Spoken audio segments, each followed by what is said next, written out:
थोड़ा सा हमारा चैप्टर रहता है, इसकी रीडिंग कंप्लीट करते हैं, then we will be moving towards theme and main idea and exercises, right?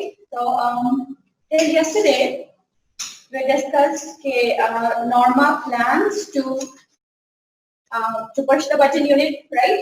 Norma की सारी जो resistance थी towards pushing that button unit, उसके बाद क्या होता है? In the end, when Arthur leaves after breakfast, तो वो क्या करती है? She thought of pushing the button unit, right? वो ये सोचती है कि अब what the hell is this button unit? These were literally the feelings of Norma, right? वो बार-बार ये sentences, ये thought उसकी यहाँ पर show की जा रही है. How ridiculous! All the furor over a meaningless button, right? All the upheaval. हमने furor का word meaning कल discuss किया था, upheaval, ठीक है? जैसे सारा का सारा drama, सारा का सारा तमाशा, ये जो restlessness वाली state होती है ना, इसके लिए furor का word use किया जाता है. तो वो क्या कहेगी कि इतनी ज़्यादा restlessness हमें face करनी पड़ी है, इतनी problem face करनी पड़ी है, सिर्फ और सिर्फ एक button unit के लिए. तो reaching out, she pressed it down for us. She thought angrily. अब जैसे उसने पहले आर्थिक को कहा था कि I want this amount of $50,000 for us, right? I don't want it for me only. तो वो इसका response करिए कि ये this is for us. I'm not being selfish. तो एक तरह से खुद को satisfy करने की कोशिश करिए कि I mustn't be blamed for anything that is going to happen somewhere in the world. कि अब क्योंकि उसको पता था कि किसी की डेथ होने जा रही है, तो वो क्या करती है? वो खुद को तसल्ली देने की कोशिश करती है, सेटिस्फाई करने की कोशिश करती है कि this is for us, I am not being selfish.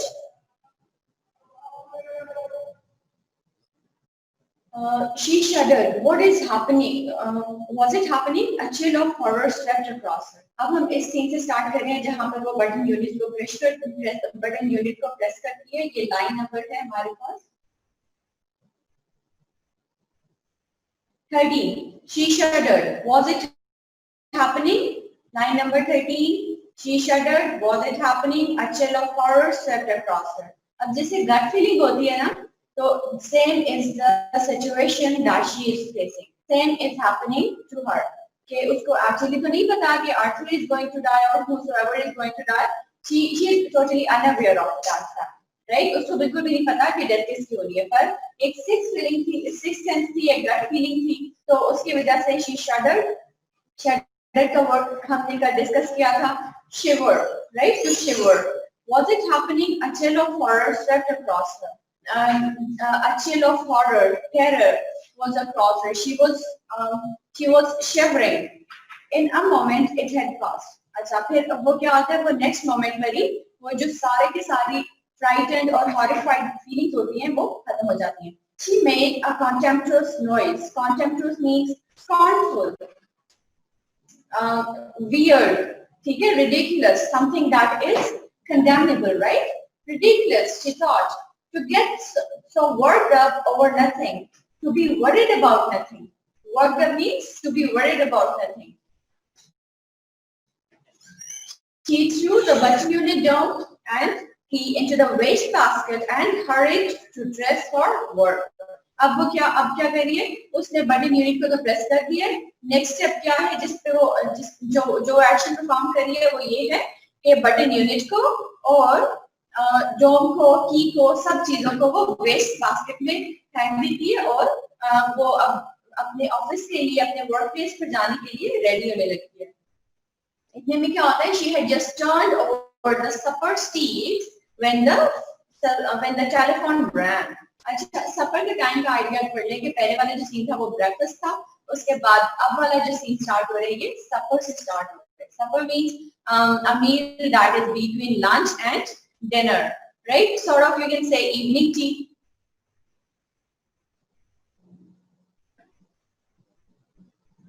तो वो क्या करती है? It is the time of supper and वो she was turning over the steaks. वो अभी कुछ she was like preparing the meal for supper. इतने में क्या होता है? Telephone rang. She picked up the receiver. Hello, Mrs. Lewis. अब कॉल पे कौन बात कर रहा है? जो भी कॉल कर रहे हैं, he already knows that the person who is going to pick the phone is Mrs. Lewis, the wife of Mr. Arthur Lewis, right? जो इंसान कॉल कर रहा है उसको इस बात का पता है कि जो फोन अटेंड करेगा वो मिसेस आर्थर लेविस होंगी। तो वो ये पूछते हैं, she replies yes, this is the Lenox Hill Hospital। अब वो क्या था, कॉल थी हॉस्पिटल से, और हॉस्पिटल से कॉल क्यों थी? She felt unreal as the voice informed her of the subway accident। अब वो जो वॉइस थी, वो जो भी टेलीफोन पे बात कर रहा था वो उसको इन्फॉर्म करता है जबकि सबवे पर एक एक्सीडेंट हुआ है, तो वो उसको अनरियल कंसिडर करती है, ठीक है, उसको यकीन ही नहीं आ रहा होता उस पे। She wasn't able to believe that she had been the reason, the cause of her husband's death, right? तो उसको इस बात पे यकीन नहीं आ रहा। She is considering, she is failing that news unreal। तो वो वॉइस क्या इन्फॉर्म करती है कि सबवे पर एक एक्सीडेंट हुआ। The showing crowd, showing means pushing।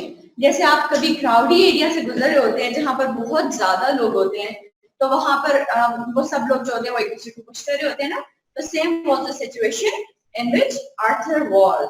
The showing crowd, Arthur pushed from the platform in front of the train. अब क्या हुआ था कि एक शोविंग क्राउड था, बहुत ज्यादा क्राउडी एरिया था, वहां से आर्थर जा रहा था कि meanwhile somebody pushed him in front of the train, और क्राउड में क्योंकि उसको पुश किया गया था, तो nobody knows that who was the person who pushed Arthur in front of the train। किसी को ये पता नहीं चला कि कौन था वो जिसने आर्थर को ट्रेन के सामने पुश किया, but meanwhile he was passing in front of a showing crowd। वो क्राउडी एरिया से गुजर रहा था कि somebody pushed him in front of train, कोई उसको ट्रेन के सामने पुश कर देता है, उसको धक्का दे देता है और उसकी डेथ हो जाती है, right? Train hits Arthur and he dies momentarily, उसकी फौरन डेथ हो जाती है। तो she was conscious of shaking her head but hadn't stopped। Shaking means losing balance। अब उसको पता चल रहा था कि वो अपना बैलेंस लूज कर रही है। जैसे जब आप टेंशन में होते हैं, जब कोई भी इंसान बहुत ज्यादा स्ट्रेस्ड होता है, बहुत ज्यादा टेंशन में होता है, वरीड होता है, तो it's natural that we start losing our balance, right? तो same is the situation that is going on। उसके साथ भी ऐसे ही हो रहा है, वो बहुत डिस्ट्रेस्ड है, वो स्ट्रेसफुल सिचुएशन को फेस कर रही है, इसलिए उसको ये पता चल रहा है कि she is losing her balance, लेकिन वो अपना बैलेंस फिर भी मेंटेन नहीं कर पा रही है। यही सिचुएशन होती है ना हमारे पास कि अगर आपको पता चल रहा हो कि प्रॉब्लम क्या है तो आप उस प्रॉब्लम को क्योर कर लेते हैं, लेकिन यहाँ पर उसको पता चल रहा है कि प्रॉब्लम क्या था, वो उसको क्योर करने की सिचुएशन में नहीं है, वो अपना बैलेंस मेंटेन करने की सिचुएशन में नहीं है। She cannot gather that much courage to retain her balance, but couldn't stop। Okay, as she hung up को हमने वर्ड कर डिस्कस किया था कि hung up का मीनिंग होता है to end the call। तो जैसे वो कॉल बंद करती है, she remembered Arthur's life insurance policy for $25,000 with double indemnity for क्या के डैश है। जब भी राइटर्स या ऑथर्स डैश लगा देते हैं, इसका मतलब होता है कि वो इनकम्प्लीट सेंटेंस जो है उन्होंने वो लीव कर दिया है रीडर पर, कि रीडर उसको इंटरप्रेट करे, गेस करे कि यहाँ पर जो हमारा कैरेक्टर था वो एक्चुअली क्या कहने वाला था या क्या कहने जा रहा। इंडेमनिटी को देख लेते हैं। इंडेमनिटी का मतलब होता है रीपेमेंट और सिक्योरिटी। कि अब अगर हम यहाँ पर इंडेमनिटी की बात करते हैं तो इसमें मतलब है रीपेमेंट, कि अगर तो वो जो उसने आर्थर ने लाइफ इंश्योरेंस पॉलिसी थी जिसके अकॉर्डिंग उसने इंश्योरेंस करवाई थी अपनी, तो उस पॉलिसी में क्या कहा गया था कि अगर तो आर्थर की डेथ हो जाती है किसी एक्सीडेंट में, तो he will I mean Norma will get the amount doubled of $25,000, और $25,000 की डबल अमाउंट क्या होती है $50,000। तो ये आर्थर की इंश्योरेंस पॉलिसी थी जिसके अकॉर्डिंग उसको $50,000 मिलने थे as a result of somebody's death in any corner of the world। कि दुनिया में किसी की भी डेथ हो जाती है, उसके रिस्पॉन्स में, उसके रिवॉर्ड में उसको $50,000 मिलने थे ना, तो वो $50,000 उसको कैसे मिले कि उसके हस्बैंड की डेथ हो जाती है और उसके हस्बैंड के ही इन्वेस्ट किए हुए $25,000 जो है उसके ऊपर डबल अमाउंट हो जाती है $25,000 की, और उसको टोटल $50,000 मिल जाते हैं। इंडेमनिटी को डिस्कस कर लेते हैं थोड़ा सा। इंडेमनिटी का मीनिंग होता है repayment, getting your payment back from somebody। यहाँ पर इन्वेस्टमेंट में सॉरी ये जो पॉलिसी है इंश्योरेंस पॉलिसी में क्या हो रहा है, इसमें आर्थर ने इन्वेस्ट किए थे $25,000, फिर जब उसकी डेथ हो जानी थी तो उस पॉलिसी के अकॉर्डिंगली उसको $25,000 को डबल अमाउंट थी $50,000 वो वापस मिलनी थी। तो ये रीपेमेंट है ना।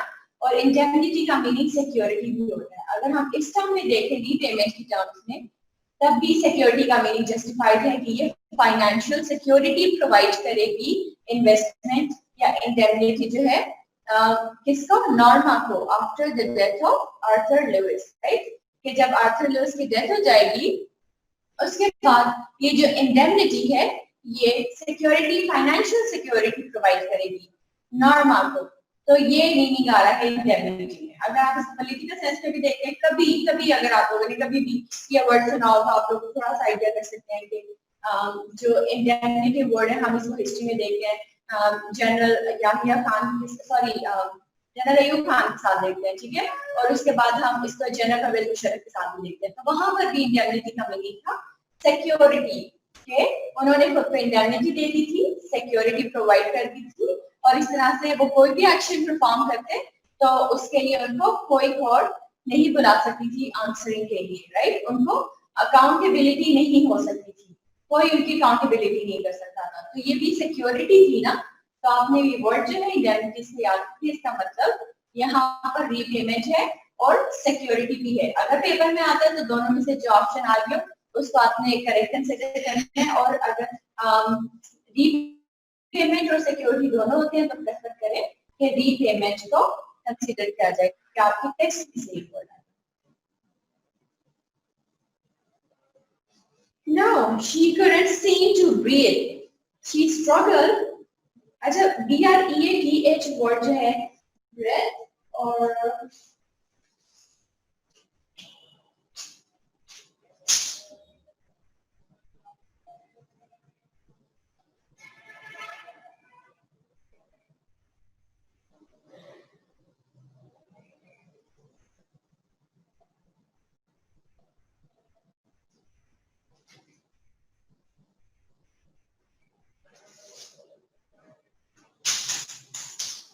इन वर्ड्स में थोड़ा सा डिफरेंस है। अगर सिंपली आपके पास ब्रेथ आ रहा है ये एक नाउन है, राइट। और अगर ब्रीथ है तो ब्रीथ एक्शन है। आप और एक्शन क्या होते हैं, वर्ड्स होते हैं। तो यहाँ पर ब्रीथ एज अ वर्ड आ रहा है। अगर ब्रेथ आए तो आपने इसका नाम कंसीडर करना है, ब्रीथ आए तो आपने इसको वर्ड कंसीडर करना है। इन दोनों में कंफ्यूज नहीं होना, ये दोनों सेम नहीं है। She couldn't seem to breathe. अब क्या था, she wasn't able to breathe. वो सांस नहीं ले पा रही थी। क्यों? Out of stress, out of the fear, out of terror, out of what she has done.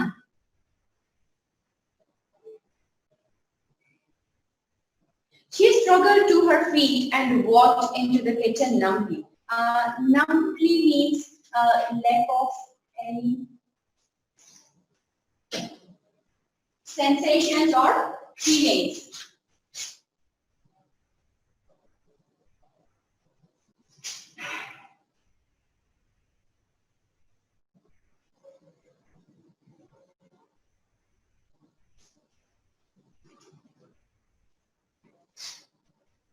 कभी आप लोगों के हैंड्स या फीट भी नम हो जाते होंगे ना, तो वो जो नमनेस वाली फीलिंग होती है उसमें क्या होता है, आप सेंसेशन को या फीलिंग को लूज कर देते हैं, आप कुछ भी सेंस नहीं कर पा रहे होते। जैसे sometimes if you would be feeling packet food, तो क्या होता है वहां पर भी आप ये कहते हैं कि I am feeling numbness in my foot, right. तो इस सिचुएशन में आप अपने फीट को टच करें या फिर उसके ऊपर चोट भी लग जाए इवन तो आपको पता नहीं चलता। तो ये इसका मतलब होता है, नम्बी का मीनिंग होता है lack of sensation, loss of sensation. तो she struggles to her feet and walked into the kitchen numbly. अब वो क्या करती है, वो बहुत कोशिश के बाद वो किचन में जाती है and something cold pressed at her skull as she removed the button unit from the waste basket. उनके उसको she is feeling stressful, right? अब ये सारी जो situations हैं, सारी feelings है ना, ये उसकी उस मोमेंट पर फीलिंग्स बताई जा रही हैं कि जब वो बहुत ज्यादा स्ट्रेस थी, उसको कोई बात समझ नहीं आ रही थी. She wasn't able to move, she wasn't able to think. There were no nails, no screws visible.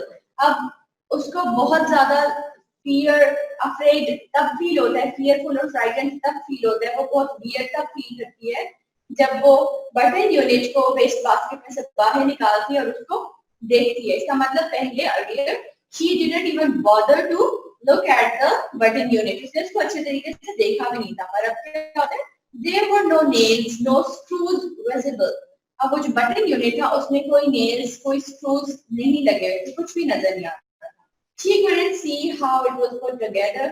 उसको नहीं समझ आ रहा था कि अब ये जो बॉक्स है, ये बटन यूनिट है, इसको बनाया हुआ कैसे गया. जब भी आप कोई बॉक्स देखते हैं तो आप उसमें ऑब्जर्व करते हैं ना कि उसमें नेल्स लगे होते हैं या फिर स्क्रूज लगे होते हैं. इनके बगैर तो पॉसिबल नहीं है ना कि आप कोई भी एक वुडन बॉक्स है उसको बना लें. लेकिन इस वुडन बॉक्स में कोई भी स्क्रूज, कोई भी नेल्स नहीं थे. She couldn't see how it was put together. तो उसको समझ नहीं आता था कि कैसे वुडन पीसेस जो हैं उनको इकट्ठा करके उनको इकट्ठा रखा गया है और एक बॉक्स बनाया है. Abruptly, she began to smash it on the sink edge. Smash means to break.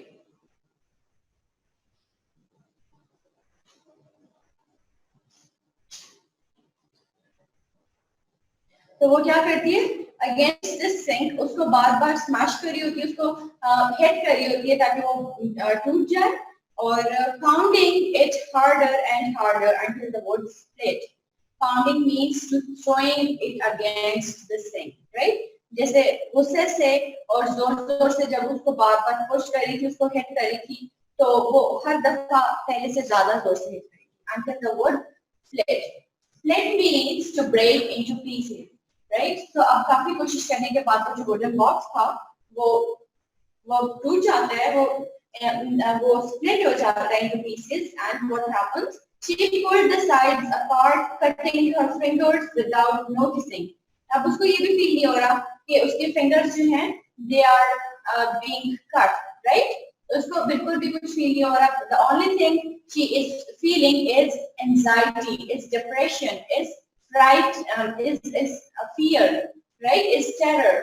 वो terror, fright और ये सारी जो feelings हैं, they are dominating upon her at this moment.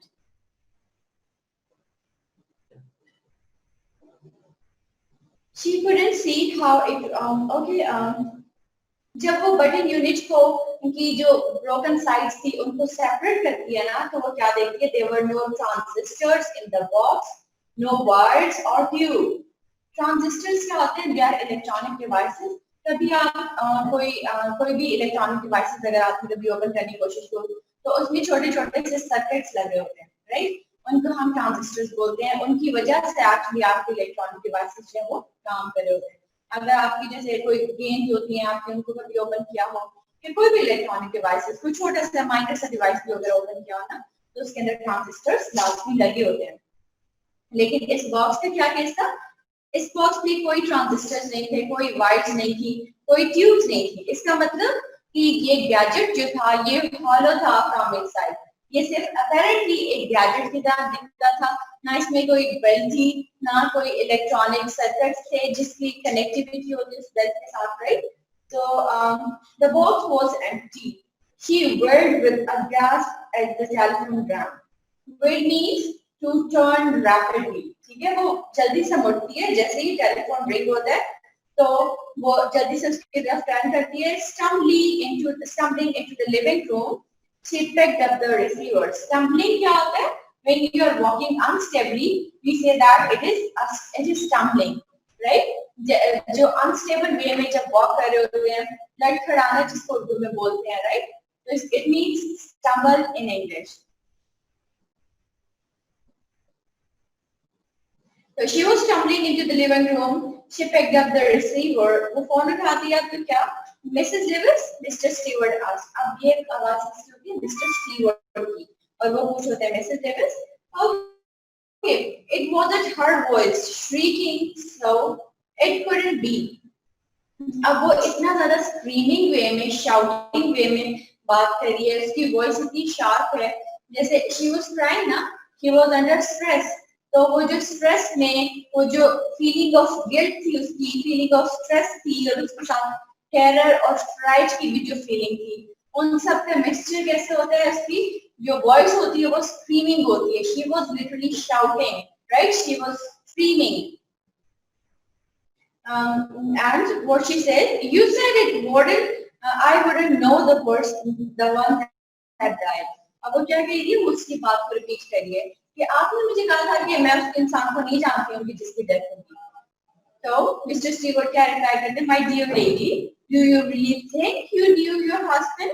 अब मिस्टर स्टीवर्ट क्या कहते हैं कि क्या तुम सचमुच में जानती थी अपने हस्बैंड को, क्योंकि वो उनकी जो सारी की सारी रिलेशनशिप थी, अंडरस्टैंडिंग जिसको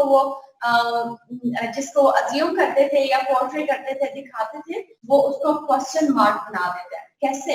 वो क्या कह रहे हैं कि do you really think you knew your husband. तो एक्चुअली यहाँ पर वो इस बात को रेज अप करने की कोशिश करे, इस पॉइंट को रेज अप करने की कोशिश करे कि you did recognize your husband but you didn't know him. तो रिकॉग्नाइज करने में और नो में, जानने में क्या डिफरेंस होता है? रिकॉग्नाइज और नोइंग सिनोनिमस होता है ना.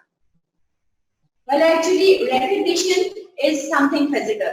When you recognize somebody through their physical features, हम क्या कहते हैं, sometimes हम फेस देख के आइडिया कर लेते हैं ना कि ये वही इंसान है, ठीक है. या फिर हम sometimes क्या कर रहे होते हैं, आप अपने किसी फ्रेंड के कोई छोटे बहन भाई को देखते हैं तो आप उनको रिकॉग्नाइज कर लेते हैं कि she is the younger sister of that friend of mine, he is the younger brother of that friend of mine.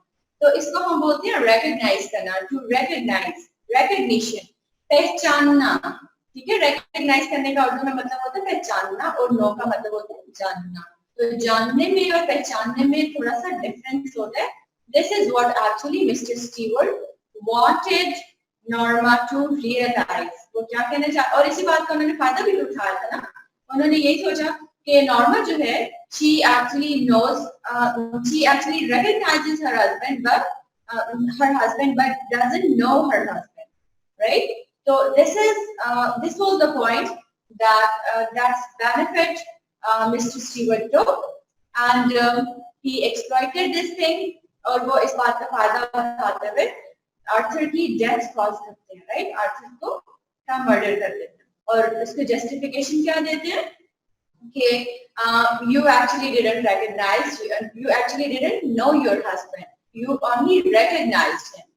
और हमारा प्रॉमिस क्या था कि you won't be knowing that person. हमने ये तो कहा ही नहीं था कि आप उसको पहचानते भी नहीं होंगे, हमने तो सिर्फ ये कहा था कि आप उसको जानती नहीं होंगी और आप उसको नहीं जानती थी. तो this is how they justified their position, they cleared their position, और सारा का सारा ब्लेम किस पर आता है, नॉर्मा पे, of killing her husband. और उसके हस्बैंड का भी तो यही व्यू पॉइंट है ना कि even if you don't know somebody, murder is still a murder. तो वो बात जो आर्थर की थी, अब वो जस्टिफाई हो जाती है नॉर्मा के साथ कि अगर वो नहीं भी जानती थी अपने हस्बैंड को, but it was still a murder. Coming towards theme, तो थीम को डिस्कस कर लेते हैं. थीम और मेन आइडिया में हमने जैसे पॉइंट्स में एक डिफरेंस डिस्कस किया था कि इनमें थोड़ा सा डिफरेंस होता है, हम वही बात यहाँ पर भी डिस्कस करते हैं कि थीम में और मेन में थोड़ा सा डिफरेंस होता है. वो डिफरेंस क्या होता है कि थीम को हम जो इम्प्लाइड मीनिंग्स होते हैं उसके सेंस में कंसिडर करते हैं.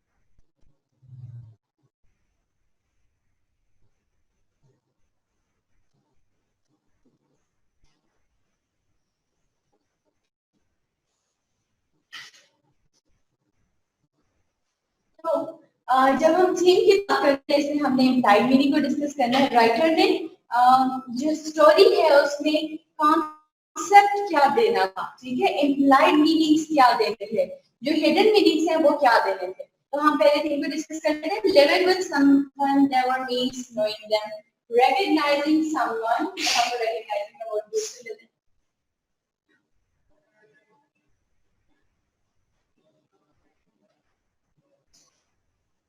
कि अगर आप किसी इंसान के साथ रहते हैं या किसी इंसान को पहचानते हैं तो इसका ये मतलब बिल्कुल भी नहीं है कि आप उसको जानते भी होंगे।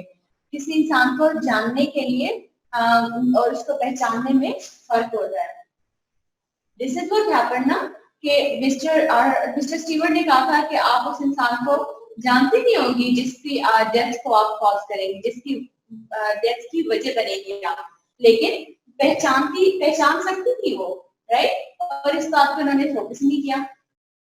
और नेक्स्ट पॉइंट पे आ जाते हैं, if you dig a dish for anyone else you yourself are likely to fall into it. अब वो क्या करती है, वो एक डिश डिग कर रही है ना for somebody who is living in any corner of the world. अब चाहे वो इंसान एक अच्छी जिंदगी गुजारा था या एक बुरी जिंदगी गुजारा था, जैसे दोनों ने आर्थर ने और नॉर्मा ने जस्टिफिकेशन दी थी। आर्थर कह रहा था कि वो पेंसिल्वेनिया में रहने वाला एक बच्चा भी हो सकता है या एक छोटी सी बेबी गर्ल भी हो सकती है who is living the next door। और नॉर्मा क्या कह रही थी कि वो फार अवे एक चाइनीज फार्मर भी हो सकता है जो एक स्ट्रेसफुल लाइफ गुजार रहा है, उसकी एज भी काफी हो गई है, उसको मरी जाना चाहिए। या फिर वो कोई डिजीज चिल्ड्रन या डिजीज पर्सन हो सकता है किसी अफ्रीकन प्लेस पे, राइट। तो चाहे वो जो भी होता, लेकिन causing somebody's murder is still a murder, death is a death, right। तो फिर वो क्या करती है, वो किसी और की डेथ कॉज करने की कोशिश कर रही होती है। उसको ऐसा लग रहा होता है कि मैं सिर्फ एंजॉय करूंगी उस वेल्थ के साथ जो मुझे मिल जाएगी और मेरे ऊपर इस डेथ का कोई इम्पैक्ट नहीं होगा, राइट। लेकिन एक्चुअली क्या होता है, the person for whom she was digging the ditch for was she herself। वो ये सारा के सारा जो प्लान था, ये सारा के सारा जो हार्म था, ये खुद के लिए कर रही है। इससे किसी और को अफेक्ट नहीं हुआ, इससे वो खुद ही इफेक्ट हुई है।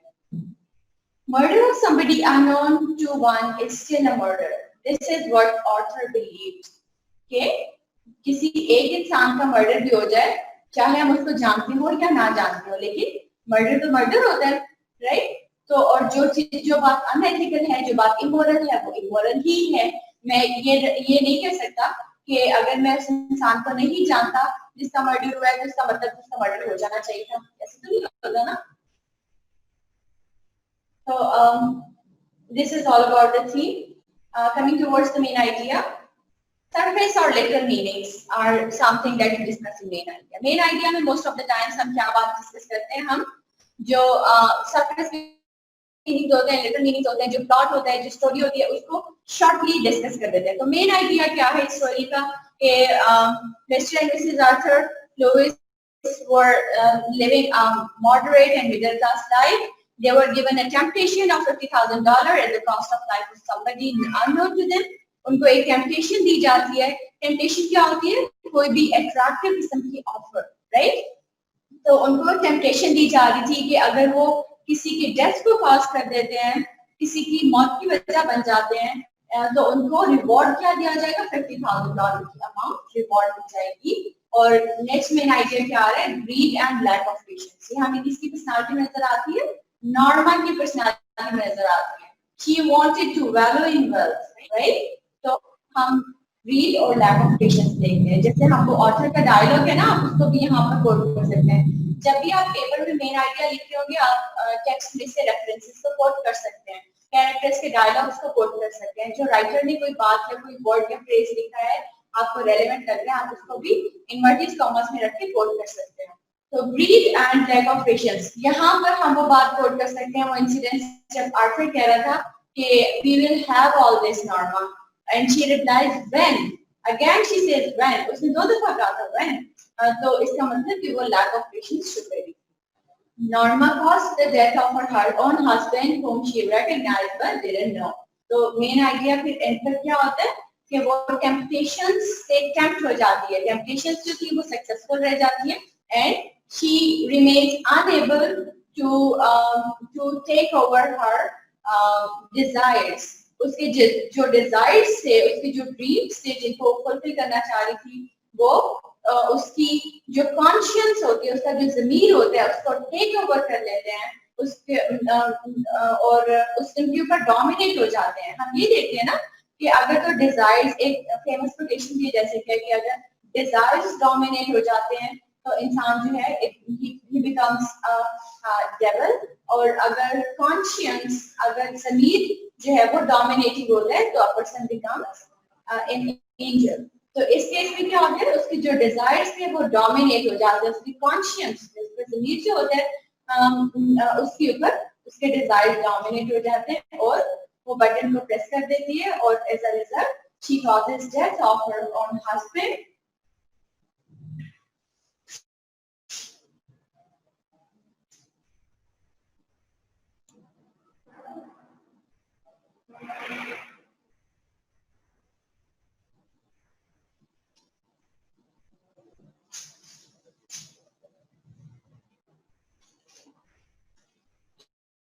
Let's discuss the MCQs. तो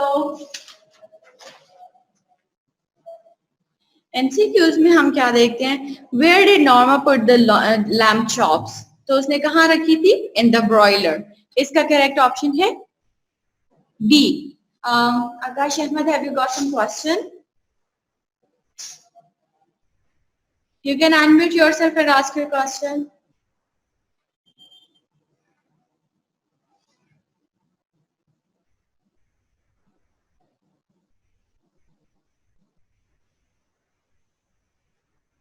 अभी you actually raised your hand, इसलिए मैं पूछ रही थी कि अगर आपका कोई क्वेश्चन है तो आप उसको डिस्कस करें. Okay, so where did Norma put lamb chops? In the broiler. B option. Second है, there was a man, small man कहाँ पर था? In the hallway. तो यहाँ पर second का option correct है D. Third का answer है, where was the key to the bell unit dome? तो वो कहाँ पर थी? Seal envelope में. Correct option है C. Fourth है, what was the reward for pushing the button? वो reward क्या था? $50,000 था. Important question है. What was the question of Norma that made Mr. Stewart embarrassed? अब वो question क्या था? Correct option है D. Who do you represent? वो नहीं बताना चाह रहे थे, वो उन्होंने फिर respond क्या था कि I'm not allowed to share it with the common people. 6 पर आ जाते हैं. What could have happened by pushing the button? तो बटन push करने से क्या हो सकता था? कोई भी इंसान दुनिया में उसकी डेथ हो सकती थी. तो करेक्ट ऑप्शन है D. Somewhere in the world some unknown person would die. 7 पे आ जाते हैं. Why didn't Arthur agree to the offer of Mr. Stewart for pushing the button? उसने agree इसलिए नहीं किया था because he considered deaths of some unknown person a murder. वो यही कह रहा था ना नॉर्मा को भी कि even if somebody unknown is going to die but murder is still a murder. तो करेक्ट ऑप्शन है 7 का C. 8 पर आ जाते हैं. Why was the offer of $50,000 attractive for Norma? क्योंकि वो अपनी लाइफ को इम्प्रूव करना चाहती थी. She wanted nice furniture, she wanted nice car, nice apartment, a trip to Europe and some apartment at Ireland, right? तो वही सारी जो ड्रीम्स थी उसके डिजायर्स थे उनको पूरा करना चाह रही थी. 9 पे आ जाए. Who in Norma's opinion was the researcher? तो वो रिसर्चर कौन था? An eccentric millionaire. Option B. 10 पर आ जाए. Why didn't Norma take the consent of her husband to comply with the instructions of Mr. Stewart? तो उसने अपने हस्बैंड का कंसेंट क्यों नहीं लिया था कि वो मिस्टर स्टीवर्ट की इंस्ट्रक्शंस से कंप्लाई करती? Comply means to abide by. तो उसने नॉर्मा ने आर्थर का कंसेंट तो नहीं लिया था ना. तो वो क्यों नहीं लिया था? Because he considered it immoral to kill some unknown person for the sake of money. उसको पता था कि वो इस बात को immoral consider करता है और वो immoral किसी भी एक्टिविटी में इन्वॉल्व नहीं होगा, इसलिए वो ऐसा करती ही नहीं है कि वो उसका कंसेंट लेगी. सेकंड पे आ जाते हैं ट्रू और false. Number 1, Norma found the curtain in front of her door as she arrived home. Correct. True. Norma believed that Mr. Stewart was a guest. False. उसको पता था कि he isn't a guest. 3, Mr. Stewart took out a key and opened the box for Arthur. No, he didn't do such thing, right? ऐसा उसने कुछ भी नहीं किया था, तो this is false. Fourth, Arthur and Norma have the same reaction to Mr. Stewart's proposition. Not at all. Both were on opposite ends, right? दोनों बिल्कुल against थे एक दूसरे से. Okay, fifth, Norma could not resist calling Mr. Stewart back. तो वाकई ऐसा हुआ था, उसने resist नहीं कर पाई थी वो call करने को, और उसने call कर दी थी, right? तो ये correct option है. Sorry, true है ये. Coming towards 6, Norma did not agree with Mr. Stewart to have the button unit brought back. तो उसने यही कहा था ना, certainly not वाला डायलॉग याद होना चाहिए आपको. तो मिस्टर स्टीवर्ट ने जब कहा था, do you want the button unit back? She said certainly not. इसका मतलब कि ये ऑप्शन करेक्ट है, और उसने एग्री नहीं किया था कि मुझे बटन यूनिट वापस चाहिए. 7 पर आ जाते हैं. Arthur said he believed that Mr. Stewart's offer was a genuine one. Well, उसने ये नहीं कहा था कि आपकी ऑफर जेन्युइन लग रही है मुझे, इसलिए ये करेक्ट ऑप्शन नहीं है, ये फॉल्स है. उसने यही कहा था, I cannot believe you expect us to believe whatever you are saying. Coming to 8, Norma wants Arthur to understand that she is interested in the proposition, but because the money would help the two of them. तो correct है, true है, वो बिल्कुल यही चाहती थी कि Arthur understand करे. That is one of the reason that she made a good breakfast for him. 9th, Arthur could accept participating along with Norma if they were part of a research project. तो अगर तो सिर्फ और सिर्फ ये research project होता, फिर तो वो उसके साथ पार्टिसिपेट कर लेता, but because they knew that somebody in the world is going to die, तो इसलिए वो उसके साथ पार्टिसिपेट करने में अग्री नहीं हुआ. Coming towards the last one, Norma called Mr. Stewart after she learned of Arthur's death. तो Norma ने कॉल नहीं किया था, it was Mr. Stewart who called.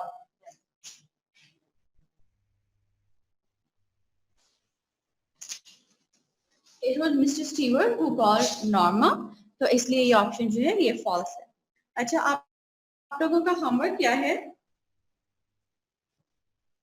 कि आपने क्वेश्चन नंबर 5, 6, 7 और 8 इन 4 क्वेश्चंस के आंसर्स लिखने हैं और इनको अपनी असाइनमेंट्स को शेयर करना है. जो फर्स्ट 4 क्वेश्चंस हैं along with few other questions जो इस चैप्टर में से आपके पास पेपर्स में आ चुके हैं, उनको हम कल की क्लास में इंशाल्लाह डिस्कस करेंगे. लेकिन क्वेश्चन नंबर 5, 6, 7 और 8 ये क्वेश्चंस आप लोगों ने अपनी असाइनमेंट में करने हैं और इनको शेयर करना है, और आंसर जो है प्रॉब्ली 4 लाइंस तक ठीक है.